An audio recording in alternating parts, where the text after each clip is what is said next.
Okay, so as the election looms, the NHS is actually the second biggest priority on people's minds in the polls, and as we know, it's in a bit of a crisis. We've got, was it the Red Cross saying it's in humanitarian crisis, and there's a number of metrics like waiting times, which is getting worse and worse every year, more or less, as well as people being turned away from A&E. And we know that the NHS is in trouble right now, and it's a big issue for a lot of people. Also, the IFS came out with a graph recently, which plotted government spending. So obviously one of the things the government is saying is we're spending more and more on the NHS, we're giving the NHS what they need, this 8 billion hole that needs plugging.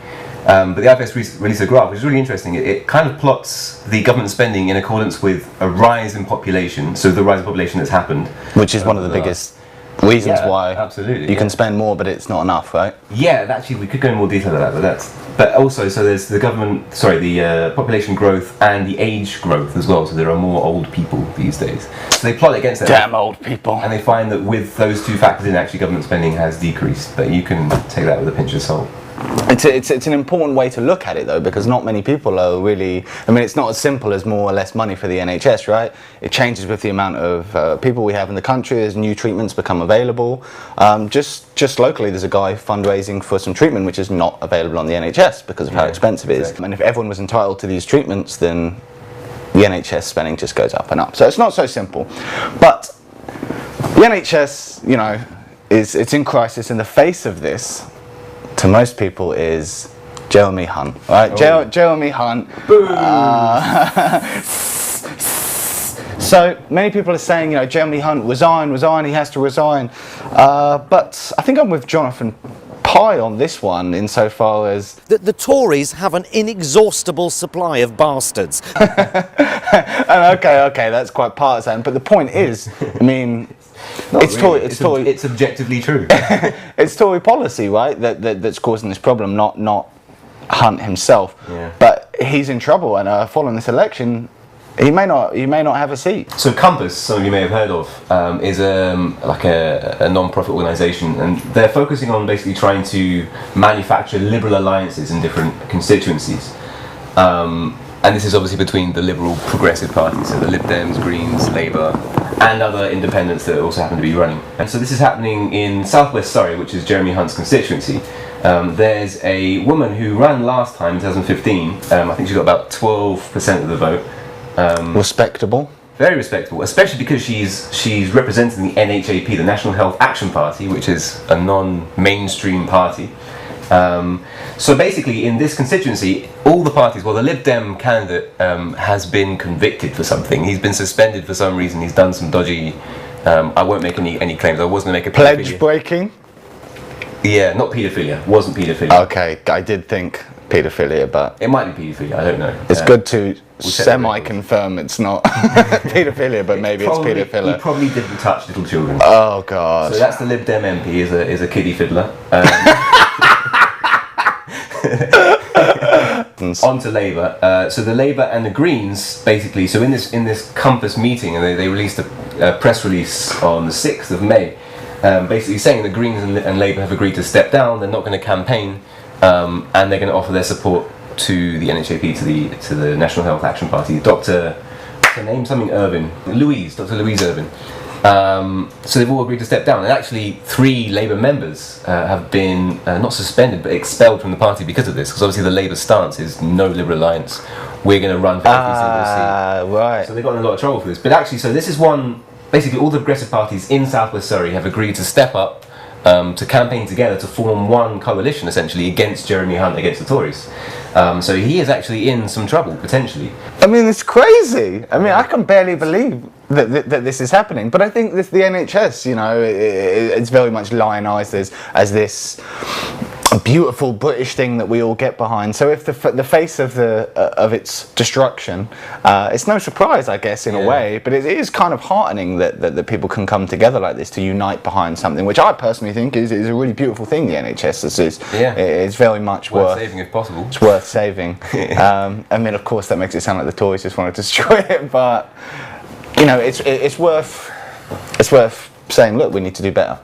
Check out the video on the NHS, by the way. We've done a whole series on that. It's here. It will be there. Somewhere. There's other areas where this is happening as well. In Brighton, I think the Lib Dems agreed to step down for Caroline Lucas to be re-elected and to support Caroline Lucas. Labour haven't. The lady, the legend. Yeah, the tigress. And also in the Isle of Wight, there's talk about a Liberal alliance happening as well in favour of the Greens, who are the strongest Liberal party there, and Progressive Party, I should say. And also in what's Norwich South. Norwich South. The seat of Clive Lewis, young up-and-coming Labour buck who's touted by many as a potential future leader, sharing many of the kind of policy positions Has he paid you? Is he what? Has he paid you? Am I giving him too much of an endorsement? He has been touted by many as a potential future leader, being able to kind of represent this wing of Corbyn supporters, but with a stronger leadership ability. What makes him a good jumping off point, I think, as well, is because he's been quite a vehement advocate of this progressive alliance, of Compass's work. And it kind of does, lead into the conversation about, is it a good idea? Is it something that we should be getting behind? Is it something that we should be trying to force Labour to get behind or pressurise them to get behind? Well, start with a high-pitched well if you want. Well, I mean, SNP, I agree with a lot of their policy positions. Green, I agree with a lot of their policy positions. Lib Dems certainly more than the Conservatives, and absolutely Labour.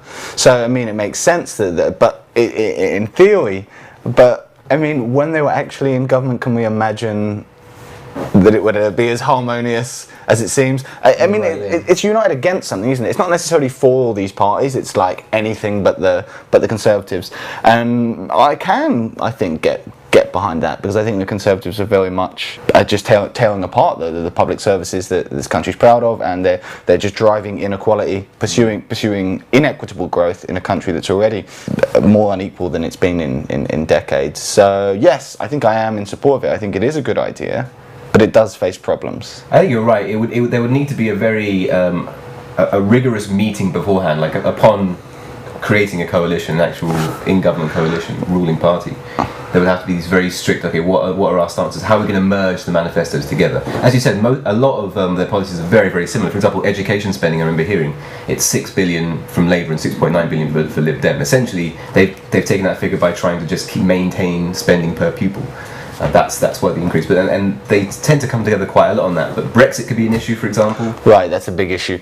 But I mean, even beforehand, you'd need to have a big meeting, because, for example, on my Facebook feed, it's probably there's one seat for Canterbury, I think, and there's a Labour Facebook post which just said, "Oh, the Liberal Alliance endorses Labour as the candidate, so step aside and vote for Labour." And then in the comments there was another Liberal Alliance website which said that the Lib Dems were the people you should vote for. So there's clearly some potential here. There needs to be more united agreement. I think this is why we need someone like a Compass, who's a neutral party able to. Yes, and that's so. In conclusion, for me, I completely 100% support it, because I think it's just so essential that the Tories are not in power come June the 8th. I really can't imagine any good future with the Tories at the helm. And I mean, it's just going to be more of the same. It's going to be more policies that favour the rich, and so on. We've seen a degradation of, as you said, all the public services and.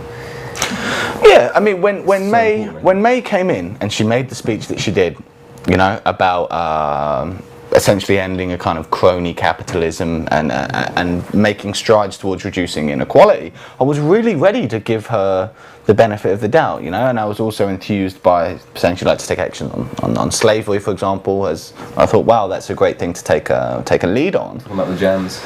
But I mean, when it came that she refused to put workers on boards, which is as a way to increase worker representation in a way that's quite common around the EU, when she started pushing more grammar schools, which are shown to reduce social mobility, I've lost faith. Mm-hmm. So in conclusion, support the Liberal Alliance, find out about your Liberal Alliance near you, and be a good progressive.